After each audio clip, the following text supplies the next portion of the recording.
الصالحات وتواصوا بالحق وتواصوا بالصبر. I'm sorry, I forgot to announce that we have sisters. Can we just a little bit evacuate just this area? Just start, you can just move 2-3 meters like this, just because they will sit there. Can you, brother, Jazakallah khair. You can come, sisters. I forgot to ask, I'm very sorry for that. Jazakumullah khair, thank you. So sorry, brothers. Jazakumullah khair. بسم الله الرحمن الرحيم. اللهم اجعل جمعنا هذا جمعا مرحوما واجعل التفرق بعده تفرقا معصوما ولا تدع فينا شقيا ولا محروما اللهم آمين. والعصر إن الإنسان لفي خسر إلا الذين آمنوا وعملوا الصالحات وتواصوا بالحق وتواصوا بالصبر. Assalamu alaikum wa rahmatullahi wa barakatuh. In the name of Allah subhanahu wa ta'ala, the most compassionate, the most merciful, all praise and thanks are due to him, and peace and blessings be upon his beloved Prophet Muhammad sallallahu alayhi wa sallam. He who is guided by the will of Allah, no one can misguide him, and he who is misguided, no one can guide him except Allah subhanahu wa ta'ala. Alhamdulillah that we do bear witness that there is no God but Allah, and Muhammad is his messenger. Assalamu alaikum wa rahmatullahi wa barakatuh. We ask Allah subhanahu wa ta'ala to descend his blessings upon every single person of us, inshallah. May Allah accept our deeds and our time, and we ask Allah to let this session be jalsat ilm, inshallah, halqat ilm, inshallah. So may we receive the ajr, inshallah, bi-idhni Mawla azza wa jal. Right, brothers, now what we are doing basically, alhamdulillah, by the will of Allah, the last 3 years, it took us 3 years to finish chapter al-Baqarah. 3 years.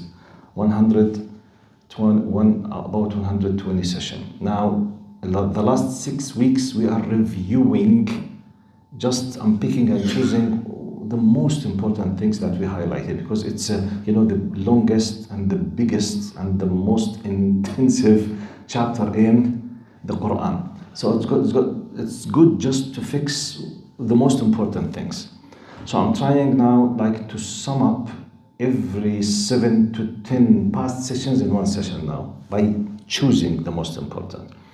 Today, inshallah, we have more than one message. Now, while I was reviewing about maybe 10 sessions, I came across one of the verses which is ما ننسخ من آية أو ننسها نأتي بخير منها أو مثلها ألم تعلم أن الله على كل شيء قدير. This ayah, now I will just, those who were attending with us, you will be fixing, okay? You will be, strengthening what you have, especially those who put notes. I'm very happy for those who put notes, because every time when you write a note, then you review your notes, you will double let's say the opportunity to have more strong in ilm.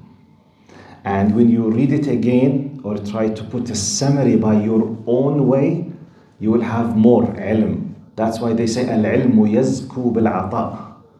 Generally, materialistic things, when you give, you lose. It becomes less. Ilm, when you give, you gain more. Because you can't give without focusing and having more understanding. You can't give without preparation. You can't give without, adding to the information your style, your spirit, your understanding, your something, your preparation. So once you give, you will be in a status that is more. Subhanallah. That's why it says al-ilmu yazku. The word yazku, yazku, zakawa. In Arabic, which we have the word zakah, it has 2 meanings: to purify, to cleanse. One of the meanings of zakah yazku, and the other meaning which is to grow. We say zakah zar'u or zakaytu thiyaba in Arabic. If I said zakaytu thiyaba, it means I cleanse my clothes. If I said zakah zar'u, I said what? The plantation has been what? Grown. So when we say al-ilmu yazku bil-ata, knowledge grows by giving. So you can't give if you don't write notes. Don't just keep listening, just write notes. Go and make a review, make a summary, highlight, write your own style of the words, put some examples, keep thinking how to convey it to others. By this, you will become, inshallah, mashru' alim. You will be, inshallah, a promising scholar. Inshallah. This is the way, by the way, in a brief. Anyway, طيب, now ما ننسخ من آية أو ننسي. Allah subhanahu wa ta'ala says in Surah Al-Baqarah, if we ever abrogate a verse or cause it to be forgotten, we replace it with a better or similar one. Do you not know that Allah is most capable of everything?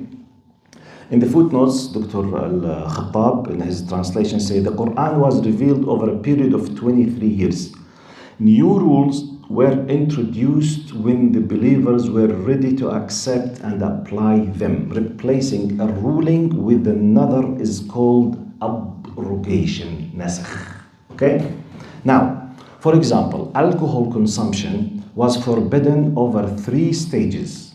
You know that at the very beginning, just don't يسألونك عن الخمر والميسر قل فيهما إثم كبير ومنافع للناس وإثمهما أكبر من نفعهما. The first stage, it was an indication, okay, that the harm is much more than, the benefits. Next stage, it was what? ولا تقربوا الصلاة وأنتم سكارى. Don't ever come to the prayer while you are drunk, which means technically you will not be able to drink except at night.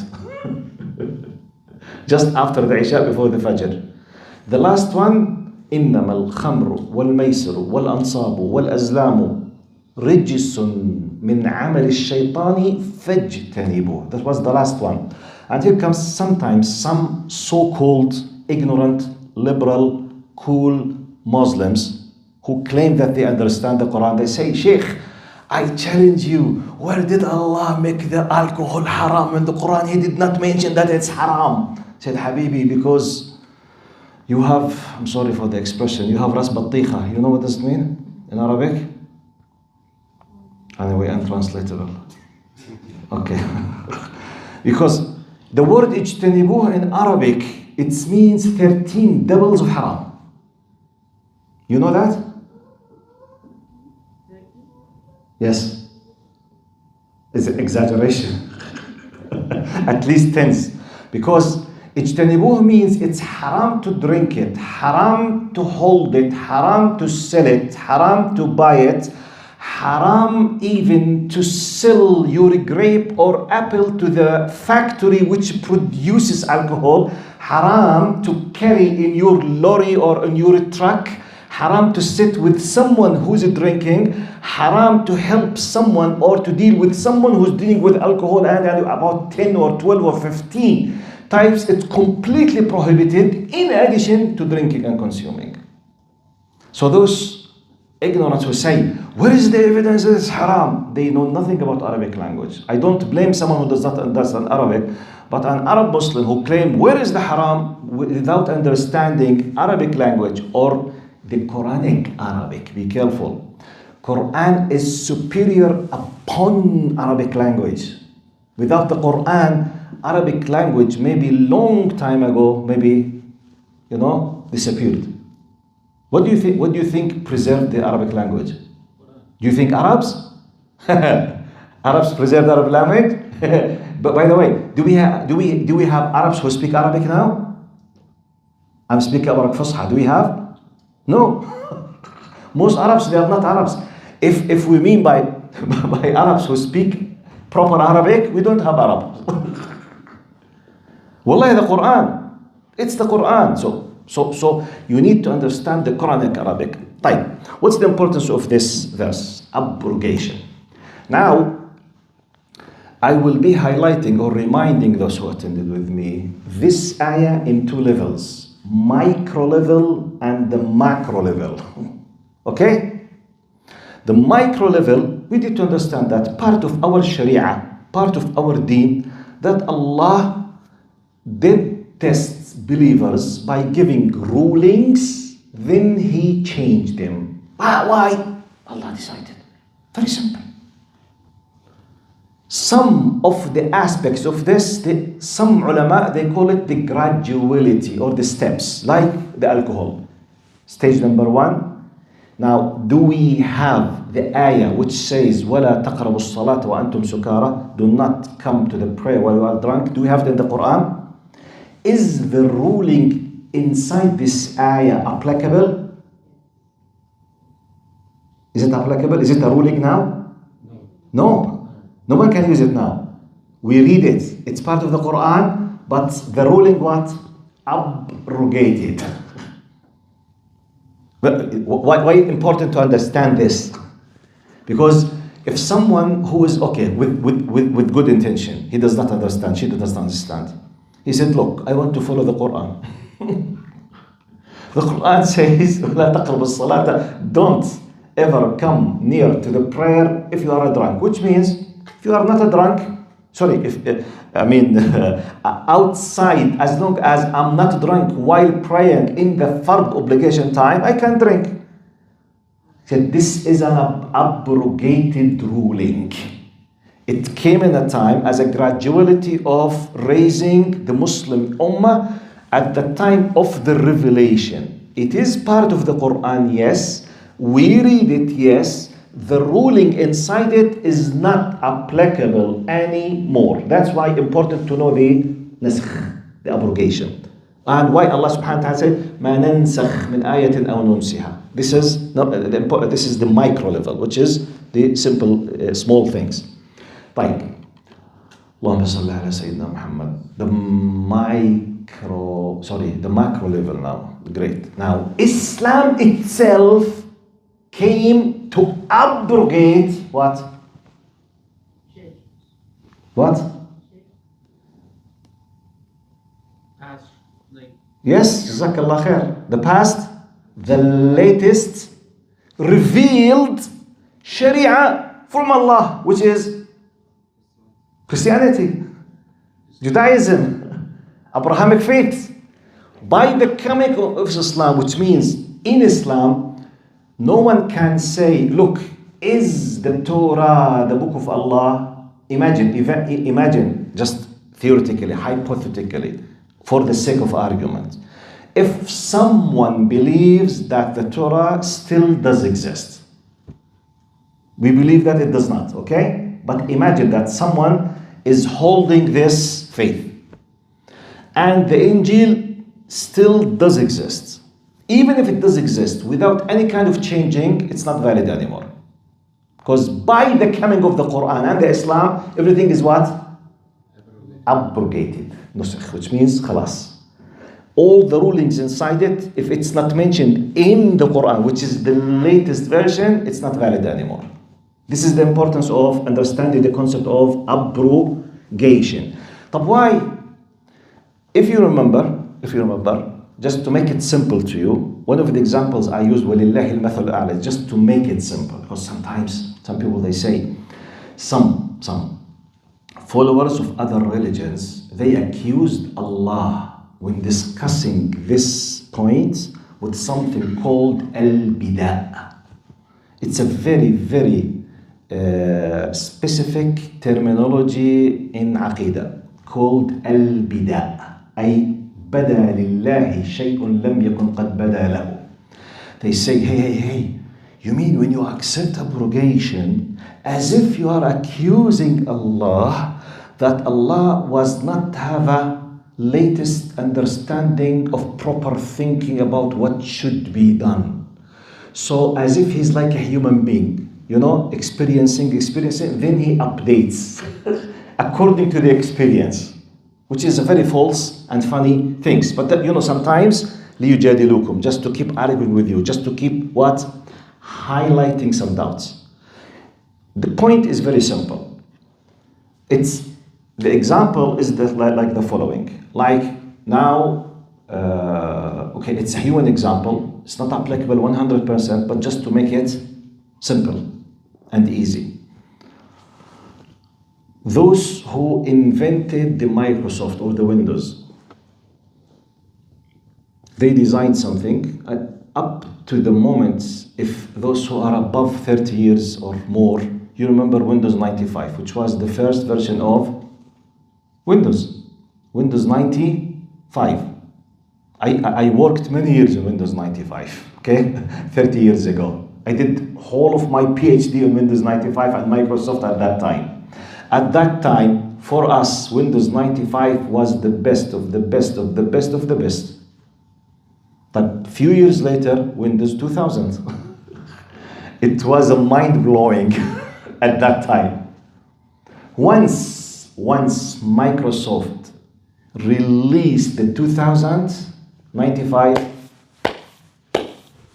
even if you want to use it, your computer, the new programs, they are not compatible.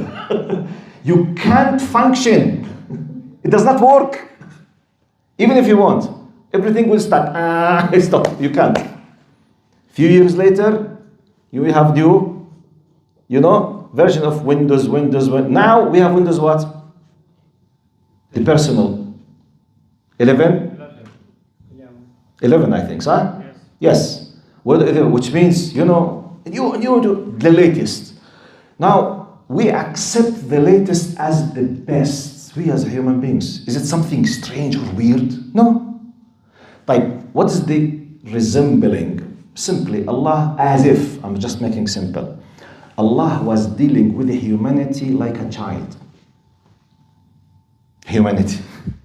This child used to be in need for a certain amount of regulations and knowledge. He revealed to them what they need. More experience, more knowledge, more complications, more new what? Sharia. Be careful. Not a new religion. Focus on that. When we say inna ad-deena 'inda Allah al-Islam, the most important thing that has no abrogation, no changing, faith, values, and news, no changing. From day one, Adam is the father of a human being. Adam is the father. There is no abrogation in that. Okay? From day one, Allah is one. Allah is one. There is no Darwinism in faith. There is no graduality in faith. Because human beings are still a little bit immature. So, we will accept for them to have polytheism. Let them worship multiple gods. Later, we will upgrade them to one God. No. From day one, full version of full faith. No change. Values. Same. News. That Allah subhanahu wa ta'ala, for example, created heaven and earth in 4 days or 6 days, 7 days. No abrogation. Nothing. That just news, akhbar, values, qiyam, faith, no change from day one. The change is just in the rulings, teachings, in shara'a, in the technical applications, which we call it sharia, and in English they call it law. In Hebrew they call it Torah. وَلِأُحِلَّ لَكُمْ بَعْضَ الَّذِي حُرِّمَ عَلَيْكُمْ وَلِأَضَعَ عَنْكُمْ إِصْرَكُمْ وَالْأَغْلَالَ الَّتِي كَانَتْ عَلَيْكُمْ. Isa alayhi salam, when he came to change some of the very strong restrictions upon the children of Israel. Muhammad sallallahu alayhi wasallam, when he came, he was in the Quran asked to tell the people that I came to modify and to make it easy for you and to change. This is an abrogation in rulings. So this is the whole idea of the abrogation. So when you hear ما ننسخ من آية أو ننسها نأتي بخير منها, think immediately that you have two levels. Micro, which is like Al-Quran. We have many examples. I will mention some examples inside the Quran as Sharia for us. And you have the macro, which is between us and other previous Shara'a. Okay? Because all of them, they are one religion. As Muslims, we believe that there was just one religion by Allah. And different what? Shara'a. Different technical applications, which is the one that the abrogation is applicable on it. And Allah, changes from a nation to a nation. We fast 30 days. X nation used to fast 40 days. X nation used to fast 50 days. We fast from dawn to sunrise, from the dawn up to the sunset, and it's prohibited for us food, drink, and the sexual intercourse between married couples. Others just fasting from such and such. Change, no problem. It's by the will of Allah. Why, when, how? Sometimes Allah is punishing some people. Sometimes rulings, it's not just regulatory regulations. No, it's punishment. إصركم والأغلال التي كانت عليكم. At a certain time, Allah was punishing some of the followers of the prophets because they misled themselves, they committed big sins. Allah was punishing them. Rulings of punishment. It was, yes, so changed. It was uplifted. It was deleted. It was abrogated. Yes. Yani, for your information, it's a very well-known example.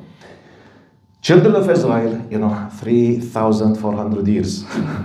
3,400 years. When Prophet Muhammad came, it was 2,000 years.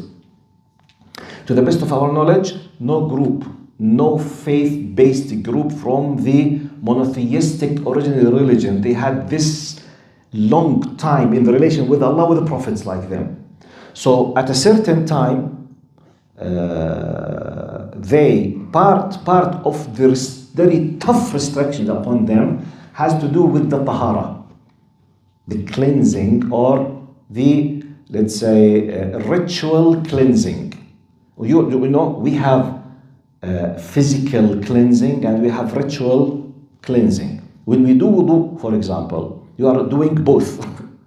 We have a ritual sha'airi, okay? And you have the physical, in case if there's any kind of dirt or any kind of blood or urine or something in your body, you will physically cleanse them, and you are doing a ritual act of worship. Now, for us, the three main big well-known najasat, impurities in Islam that known for us, which is the blood, the urine, the stool. This is the very well-known. And any part of a dead body from an animal or a human being. This is the most well-known. And when you vomit as well, but let's speak about the very well-known, okay? Blood, stool, and urine. In our Sharia, if you have one of these three, or you vomited, once you let the water comes on it, okay, for 1 or 2 times, and the substance itself disappeared, it's cleansed.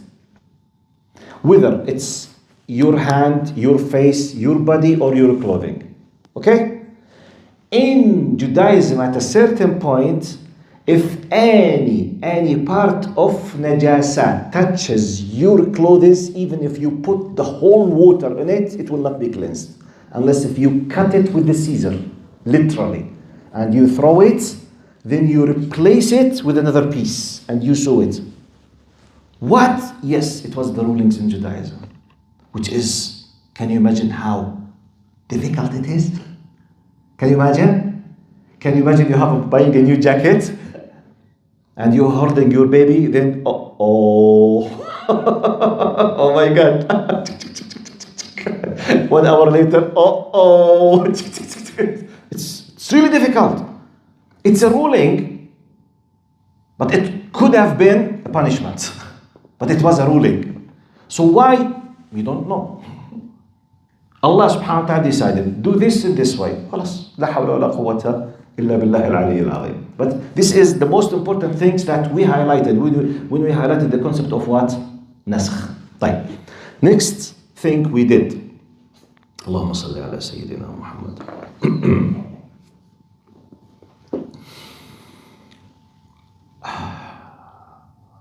اللهم صل على سيدنا محمد. Yes, we came to وقالوا لن يدخل الجنة إلا من كان هودا أو نصارى تلك أمانيهم قل هاتوا برهانكم إن كنتم صادقين وقالت اليهود ليست النصارى على شيء وقالت النصارى ليست اليهود على شيء. We came across a group of ayat, all of them revolve around one idea. I'm reviewing now, I'm not explaining everything because this took from us tens of sessions. We came across a good paragraph of how a group of believers used to be following a true prophet, genuine prophet. Each group of them, they claim that they are the only group on the right path, and they have what we call, the exclusivity for the Jannah. Now, we can find this in brief in Judaism, in Christianity, and in Islam as well. Three of us, we claim what? Now, if you sit with a Muslim, according to Islam, if you do not accept Quran and Muhammad as a final, are you a believer in Islam? Are you gonna to go to the Jannah? Type. Some people they say, you see, you Muslims, subhanallah, good that you are admitting this, Habibi. This is the same wherever you go. You go to any normal, honest Christian, ask him, if I don't believe in Jesus Christ as God's incarnate or incarnation, and I don't accept Jesus Christ who was crucified on the cross as my Redeemer, am I in Christianity a believer? Am I a believer? In Christianity? No. طب شو يعني? I'm a non-believer for them. So what's the difference? The same. طيب, go to Jews. If I was not born as a Jew, and I don't believe that I'm a Jewish and I am from the chosen people and I'm not from the children of Israel and I don't believe in Musa am I a believer for them? No. So basically, by the way, so at that time we had a long discussion about وقالت اليهود وقالت النصارى, and we claim as well. All of us, we say we are the people of the Jannah, we are the chosen people. They say we are the chosen people, they say we are the chosen people. Okay? Now, so at that time, I highlighted something, I called it in my own words, the conflict between the four big main group on earth, which each group of them claims that they have the right path. 4, not 3. Now, the 3 Abrahamic, so-called Abrahamic religions, Jews, they claim it, Christians, they claim it, Muslims, they claim it. And we have the non-believers. Non-believers, they consider believers what? Backward people. Sit with a very person who's convinced completely. By the way, I'm talking about big umbrella of non-believers, which contains atheists, agnostics, liberals, secular, all of them. Now, if you come to a very tough atheist or a very tough liberal, for them, religious people, they are what? Very backward people, wasting their time in dreams, wasting their time. They don't work, okay? They don't believe in the liberal values of this materialistic world, and etc. So philosophically, we have 4 main groups on earth. Each group of them, they claim that they are on the right. Non-believers in general, they refuse the whole idea of ilm al-ghayb.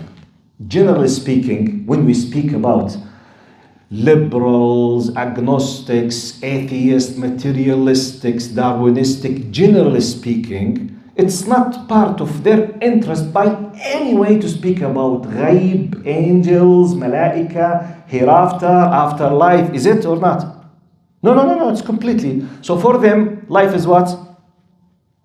This worldly life. So this is a general group. I'm not in specific. Jews, as we said, وقالوا لن يدخل الجنة. It's just. وقالت اليهود ليست النصارى وقالت النصارى ليست اليهود على شيء. So each group of them, and we have the same claim, by the way. 3 of us, we have the same type. What I highlighted at that, okay, academically, scientifically, how should I be dealing with this?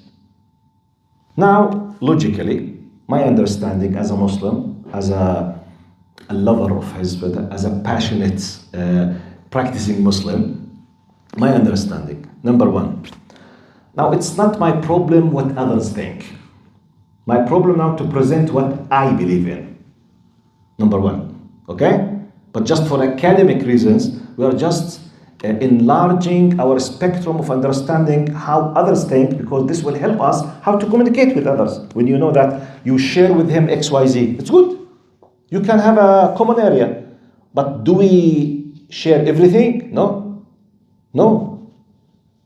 I mean, by the way, those who claim that they are completely inclusive, I think they are not honest people.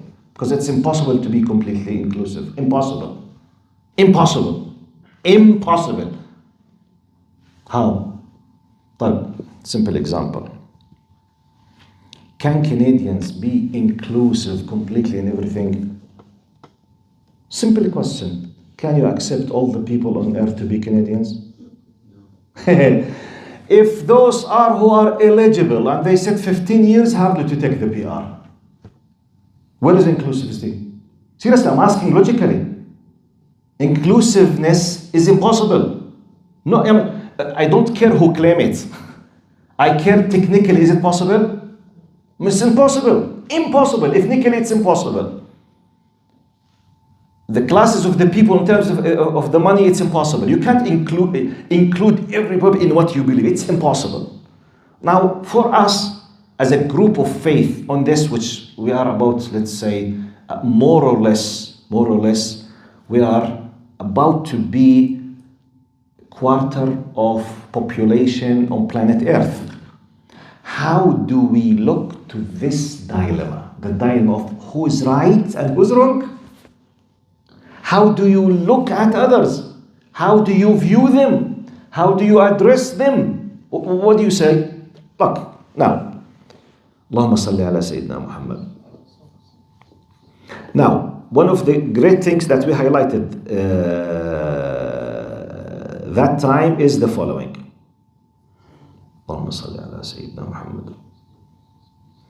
Number one, the first point that you start this discussion with anyone, لا إكراه في الدين قد تبين الرشد من الغي فمن يكفر بالطاغوت ويؤمن بالله فقد استمسك بالعروة الوثقى لا انفصام لها. The first rule, no compulsion in religion. The whole idea of discussion, where do you start from? لا إكراه في الدين. No compulsion in religion. I'm not discussing it from political point of view now. Okay? I'm not discussing from, power and geopolitical point of view. I'm saying from faith point of view. From faith point of view, it is prohibited to force anyone to adapt a religion. Actually, if someone adapted the religion by force, it's not acceptable. He is not a believer. Because the main thing is your free will and your intention. If your free will and your intention are not there, your claim to be a believer is not acceptable. So no compulsion in religion. Type. Number two. Now, for us, we believe, according to the ayah, لا إكراه قد تبين الرشد من الغي. The right, the truth from the falsehood is clear. We believe that Allah has enabled each one of us, which what we call, as I explained many times, al-fitra, if you remember, the inner nature. Okay? The inside of us, كل مولود يولد على الفطرة. We've been equipped with internal device, which is called the inner nature, to realize the basic understanding of right and wrong and haqq and batil.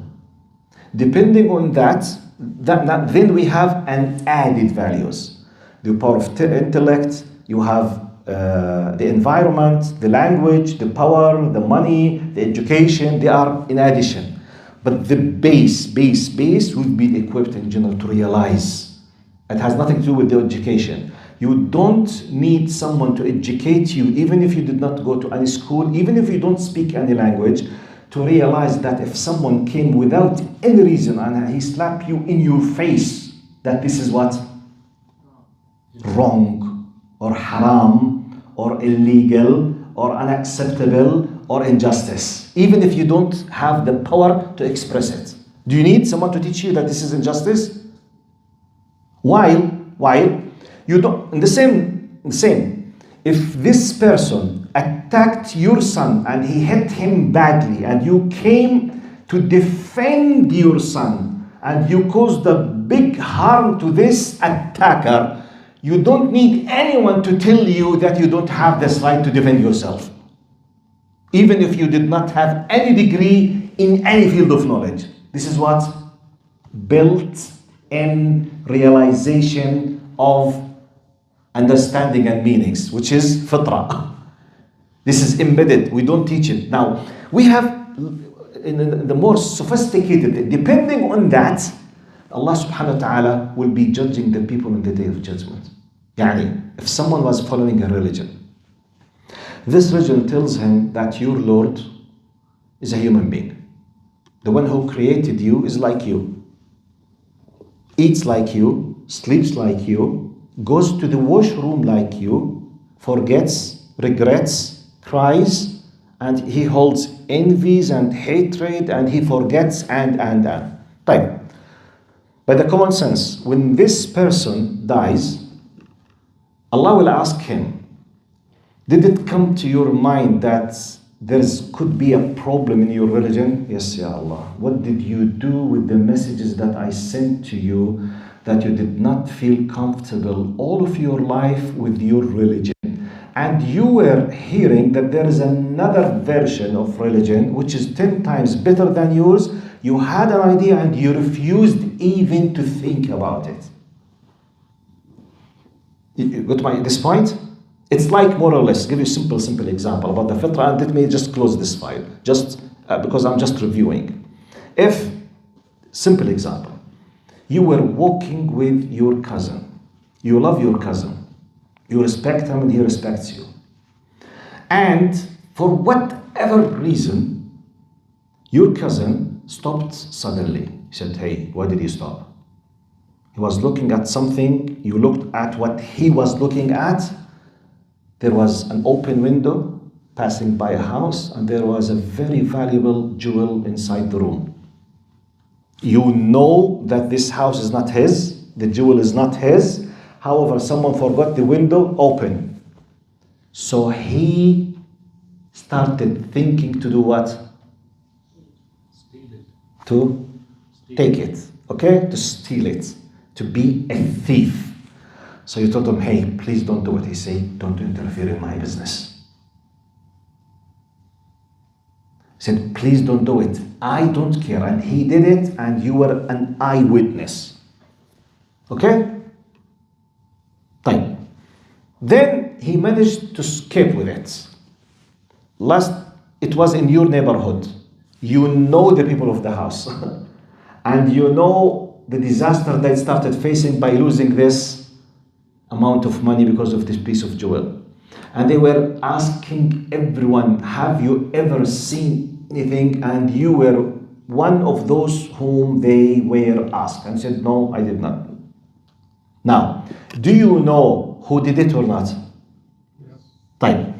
If they ask you to swear and you swear, and no one had any evidence about your cousin, and no one knew that you were an eyewitness, between humans, can you escape with it?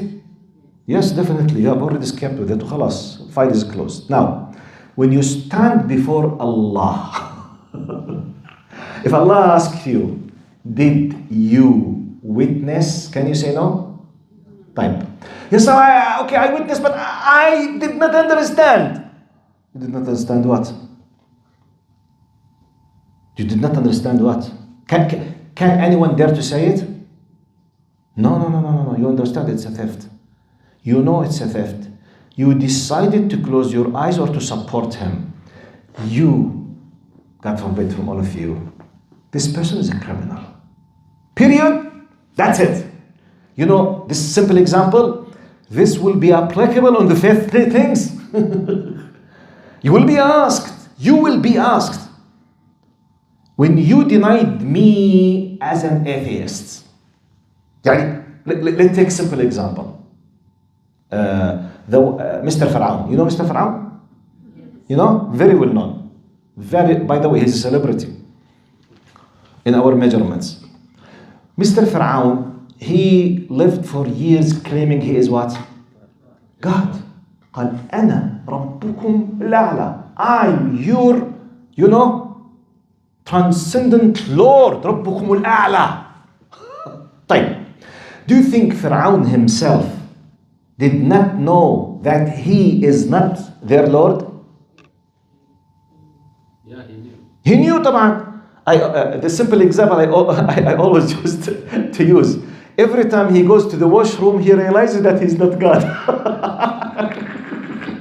do you need more simple example than that? If you are God, stop this from your body يا عمي. بالله عليكم, we, including myself, I'm the first. If it's up to us, do you keep this as part of your life? If it's up to you to press a button and you delete your need to the washroom, who will hesitate a second not to delete it? Seriously. If you have the option to delete the possibility of to sweat as part of your body and to have any kind of bad smell, who will not do it? طب if you, Mr. Fir'aun, if you are God, at least do this مشان اللي خلقك يا زلمة. Just this one. Just do it. Enjoy life. Don't go to washroom. طيب, if you are, does he not know that if he's God, he can simply decide not to sleep, not to eat, not to drink, not to take rest, not to go to washroom, not to be in need of shower? He knows. So do you think Fir'aun, when he stands before Allah on the day of judgment, say, well, Allah, to the best of my knowledge, my point of view was, شو حبيبي best of knowledge? Point of view ايش يا حبيب قلبي؟ راح فين? You know, you do this between you and me. You just make this kind of silly claims on the media now with the people. Wallahi, I feel, or جماعة أظن, تعرفهم أظن؟ أنا أظن, أنا حاسس, or أنا حاسة, no, this is not the right explanation of the Quran. Oh la la. Okay, excuse me, Mrs. Hajjiyya. I mean, do you know Arabic أصلا? It doesn't matter, Sheikh. Really? Give it doesn't matter. But my feelings, and Allah knows my heart, Hajj, and I don't care with your heart. Do you have the knowledge to translate the Quran? But does she know that she's making fun of? Yes, she knows. Yes, she knows. The same thing when we speak about the hijab, for example. As example, for the sisters. Is it a commandment of Allah? Yes, it's a like we are commanded to pray. We are commanded to wear the hijab. We are commanded to lower our gaze. We are commanded not to lie. The same thing. But you know, أنا لسه مش مقتنع Sheikh. I'm not convinced. You're not convinced in what exactly?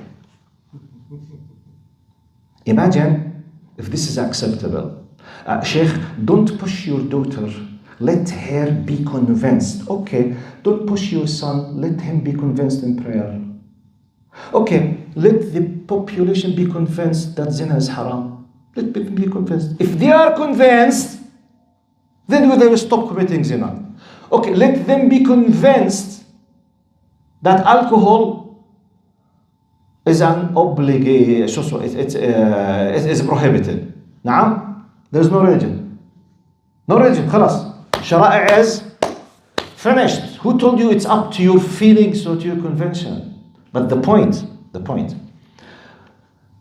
If I said, Wallah, I was not convinced. Then I was told that alcohol, it harms because it affects the power of intellect. Am I able to realize how harmful alcohol is or not? Yes. Yes or no? Yes. Even as an atheist. Yes. What is one of the most and main reasons of car accidents in the world? Alcohol. What is one of the most and main reasons of violence inside houses between husbands and wives? Alcohol. What is one of the main reasons for rape and sexual harassment? Alcohol. But this is, it's facts. If I said, Wallahi, I was not convinced it's haram. What? Excuse me? If that's the case, why all of your police, when they stop someone, they have this kind of test to know what is the level of alcohol in his blood and he will be having a ticket or will go to jail? Why? Because you realize it is what? Harmful. And it could cause someone to kill someone else. So, do I have the realization? Yes. By the device of fitrah. This is one of the most important things. Okay, we don't judge individuals. Yes. But we keep telling that this is the truth that we believe, and this is the evidences. This is a long story. It's another long story. And let me advise you something to close this file now just. Now, you can prove Islam in tens of ways. One of the most important, good, nice ways, I advise you to prove the prophethood of Muhammad sallallahu alaihi wasallam. That this is a prophet. Okay? Another way to talk about scientific miracles of the Quran. In this time, Quran 6,348 verses, about 94,000 words, 114 chapters. They were revealed in the span of time of 23 years. This 6,300 verses, they contain about 1,000 ayah, contains what we know now as applied science. It's not a book of science, but however it contains scientific indications. So it's good in your age, with your English language, to read about scientific miracles in the Quran, just to keep the people be aware. If this book, the age of this book is 1,400 years. Forget me, ask yourself, where did Muhammad bring this knowledge from? Just if you don't have an answer, please reconsider the possibility that this book is from Allah. Please. This is one of the best ways to approach the people about the truthness of Islam. I'm sorry for those who hear this story 1,000 times, but because I witnessed a lot of new faces, very quickly I'll mention it. Richard Varley, very quickly. Richard Varley, he became a Muslim about 40 years ago. He was a police in the British police, and when he about 97, there was a marching by Muslim against someone who was attacking them. It's a long story, but to make long story short, he was a police person who was asked to take care of the streets of London in 1979, 80, 81, 82. This story happened. So he was asked just to take care of the Muslim demonstrations in the street at that time against someone who was attacking. It's called Satanic Verses by Salman Rushdie. It's a long story. So Richard Varley, he was a colonel in the anti-terrorist department of the British police at that time. So he wanted to know what kind of a group of people Muslims are. So he started reading the Quran. His major, he has double major in his BA before he was enrolled in the British police, which was geology and physics. So he started reading the Quran. This happened 1979, 80, 81, 82, because he kept reading 3 years. He started 97, 79, and he became a Muslim in 82. So this is a great example just to fix the idea in your mind, how to present Islam as long as we believe it is the truth. So he said, he came across قول الله تعالى أولم يرى الذين كفروا أن السماوات والأرض كانتا رتقا ففتقناهما وجعلنا من الماء كل شيء حي. Have the non-believers not witnessed that heaven and earth, they were one mass and we split them into pieces? One of his two majors is physics. He said, look, this ayah is describing exactly what we know now in our terminology, the Big Bang Theory, which was discovered just about 100 years ago. But how come this 1400 years ago is talking about something no one was aware about it? He kept reading. He came across قول الله تعالى والسماء بنيناها بأيد وإنا لموسعون. We, it's the majestic we, نون العظمة. والسماء بنيناها بأيد. We have built the universe with might, with great power, and we are still expanding it. Expanding, present continuous in the Quran. لموسعون. We have built and we are still expanding. He said, wait. He said, Richard Hubble, in his telescope 110 years ago, was the first person in humanity who said that the universe is expanding. Just 100 years. How did this book know that the universe is expanding? Second one. Third one, that was the last one. When he came across قول الله تعالى وجعلنا الأرض مهادا والجبال أوتادا. We have paved the surface of the earth and we have made mountains like pegs and wedges. أوتاد. His second major is what? Geology. He said, we have just discovered in mid or late 60s, which means less than 25 years ago, from the time of his reading. 60s, he was reading this in 79. 80, 81, which means 20, 21, 22 years mostly. He said, we have just discovered late 60s or mid 60s that if we have a cross section of the surface of the earth with the mountains, you will discover that most of the mountains, they are underneath the surface of the earth, which is a new discovery. People did not know. Like the iceberg. Exactly. You know, most of the iceberg inside the water, and you see the tip, it's just less, which is 10%, 15%, 13%, which is very well-known geological facts. Then he came up with this conclusion, which is, I'm quoting him literally now, to the best of my memory. He said, after understanding this verse, I came up with the conclusion that this book is impossible to be but from a divine being. Period. Because he was just reading, he has no idea about Muhammad sallallahu alaihi wasallam, no idea about the history of Islam, nothing, just the book, the Quran. This Quran is 1400 years ago. How come 3 verses? And by the way, if you want to hear the story from his mouth, in 2015 or 14, which is about 10 years ago, there is a YouTube channel. It's called 3 Verses Changed My Life. Richard Varley.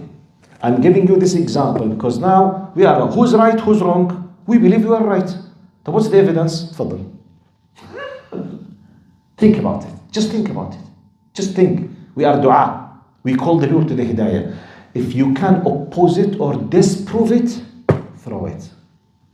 By the way, this is a Quranic way. قُلْ إِنْ كَانَ لِلرَّحْمَنِ وَلَدْ فَأَنَا what? أَوَّلُ الْعَابِدِينَ. If you can prove to me, to my fitra, to my aql, that Allah has a son, I would be the first worshipper of this Son of God. Prove it to me. Convince me with it, if you can. This is Quranic methodology, by the way, which means, God, if you can't find an answer, okay, I'm just telling you, this will be an argument against you in the day of judgment.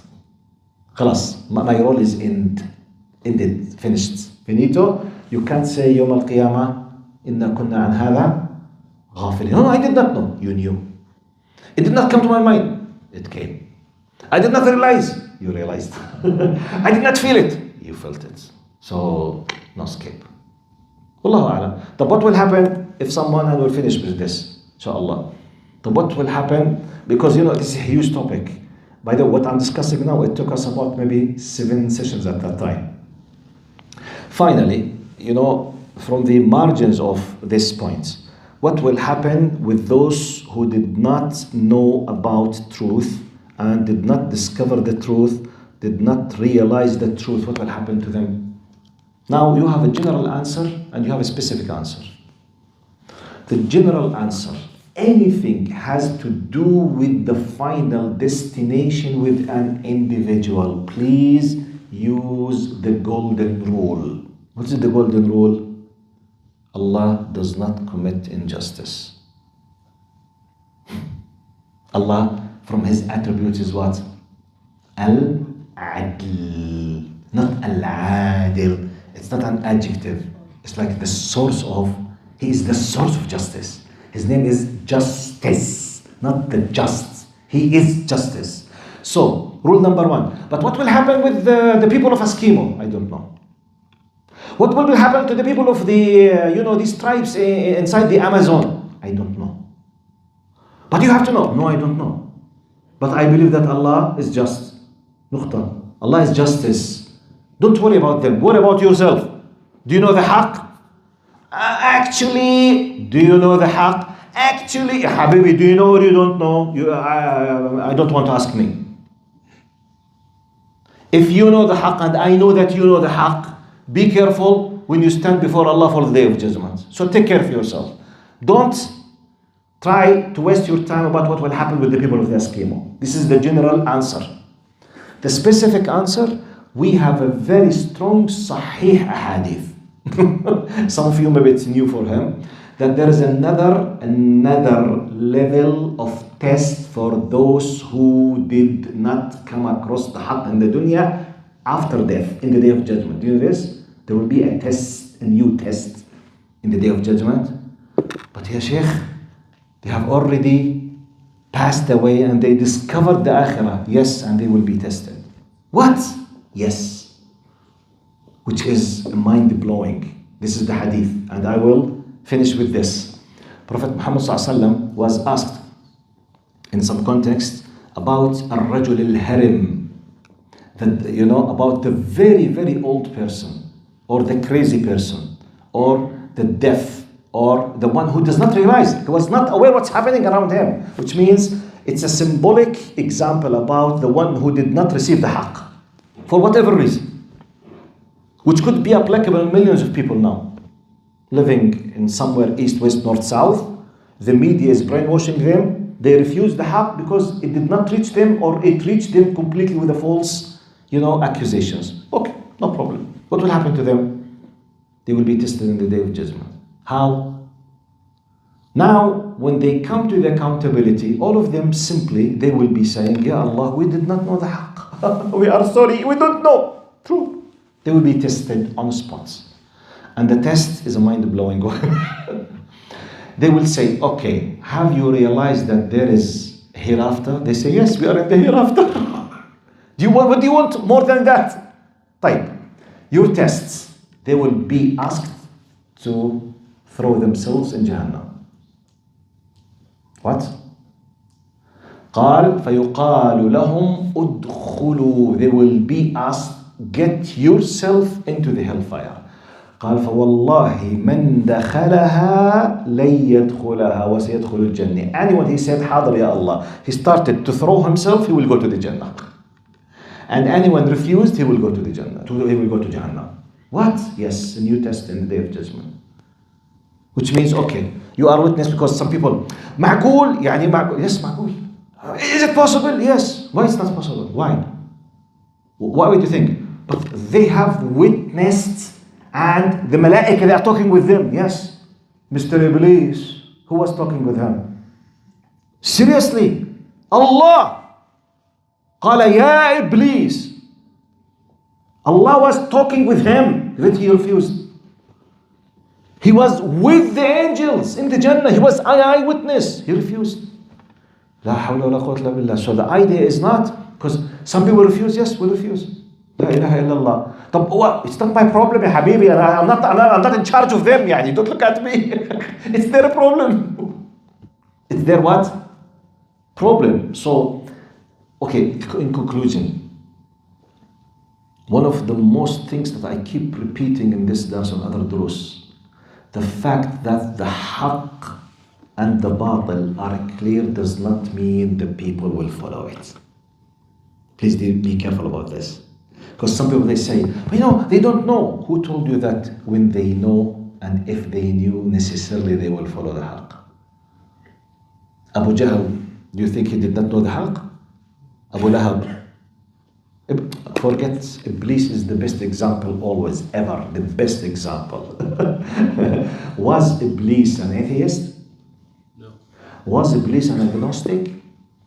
Was Iblis a liberal, secular feminist?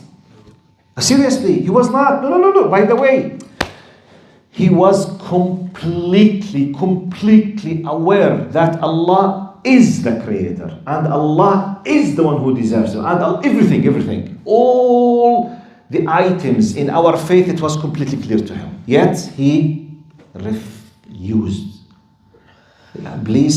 Iblis's problem has nothing to do with ignorance, unaware, not understanding, not clear. No. He refused. That's why the rejection is called kufr. Denial and rejection. Allah subhanahu wa ta'ala yarhamana bi-rahmatih. Now at least, basically this is the most important, points that I highlighted between lesson 37 and lesson 44. about 2 years and a half ago. Wallahu a'lam. So see you next week. Jazakumullah khair. Assalamu alaikum wa rahmatullahi wa barakatuh.